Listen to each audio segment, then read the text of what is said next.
ನಿಜವಾದ ಗುರುವಿಗೆ ಜೀವನನ ಎರಡು ಸೈಡು ತೋರಿಸೋದು ಆ ಹೈಯೆಸ್ಟ್ ಇಂಟೆಲಿಜೆನ್ಸ್ ಇರಬೇಕು, ವಿವೇಕ ಇರಬೇಕು. ಸುಮ್ಮನೆ ಒಂದು ವಿಷಯವನ್ನು ಓದಿ ಹೇಳೋಕ್ಕೂ, ಅರ್ಥ ಹೇಳೋಕ್ಕೂ, ತಾತ್ಪರ್ಯ ಹೇಳೋಕ್ಕೂ, ನಮ್ಮ ಅನುಭವನ ಶೇರ್ ಮಾಡ್ಕೊಂಡಿದ್ದು ನಂದು ನಿಮ್ಮದೇನೋ ಗೊತ್ತಿಲ್ಲ ಅನ್ನೋಕ್ಕೂ, ಸತ್ಯ ಹೇಳೋಕ್ಕೂ ಬಹಳ ವ್ಯತ್ಯಾಸ ಇದೆ. ಆ್ಯಕ್ಚುಲಿ ನಾವು ಏನು ಹೇಳ್ತೀವೋ ಅದು ಕರೆಕ್ಟ್ ಇರುತ್ತೆ. ಜನಗಳು ತಪ್ಪು ತಿಳ್ಕೊಳ್ತಾರೆ. ನೀನು ದೇಹ ಅಲ್ಲ, ನೀನು ಮನಸ್ಸಲ್ಲ, ನೀನು ಬಿಯಾಂಡ್ ಎಲ್ಲ ಹೋಗಬೇಕು, ಸೈಲೆನ್ಸಲ್ಲಿ ಮೌನದಲ್ಲಿ ಇರಬೇಕು ಅಂತ. ಸರಿ ಅದು. ಆದರೆ ಅವ್ರಿಗೆ ಹೇಗೆ ಗೊತ್ತಾಗುತ್ತೆ? ಎರಡೂ ಸೈಡ್ ಹೇಳಬೇಕು.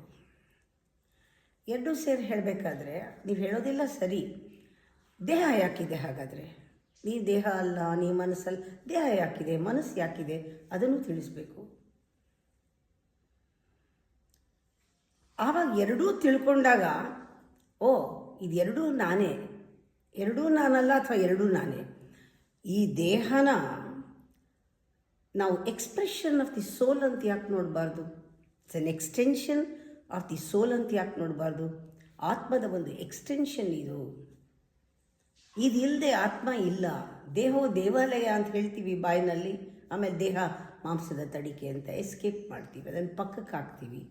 ಎರಡೂ ಮಾಡ್ತೀವಿ. ಎರಡೂ ಮಾಡಬಾರ್ದು, ಎರಡೂ ಅರ್ಥ ಮಾಡಿಕೊಳ್ಬೇಕು. ಯಾವುದನ್ನು ನಾವು ಆರಿಸ್ಕೋತೀವಾಗ? ಧ್ಯಾನ ಮಾಡೋರು ದೇಹನ ಆರಿಸ್ಕೊಳ್ತಾರೆ, ಇದೊಂದು ವೆಹಿಕಲ್ಲು, ಇದೊಂದು ದೇವಸ್ಥಾನ ಅಂತ.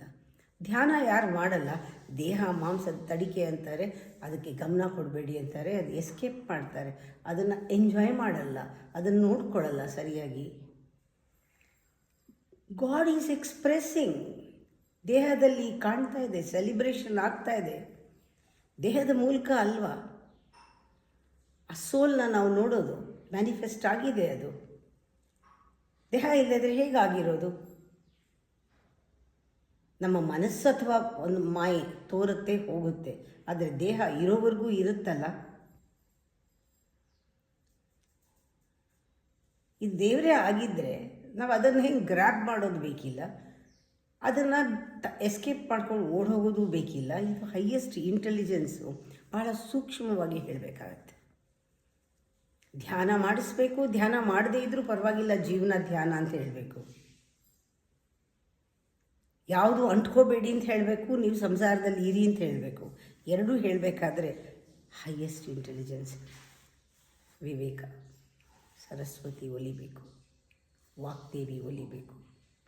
ಇನ್ನು ಮೂಲಕ ಹೇಳಿಸ್ಬೇಕು. ಸತ್ಯ ರಿಫ್ಲೆಕ್ಟ್ ಆಗುತ್ತೆ, ಆವಾಗ ಬೇರೆಯವ್ರಿಗೂ ಅರ್ಥ ಆಗುತ್ತೆ.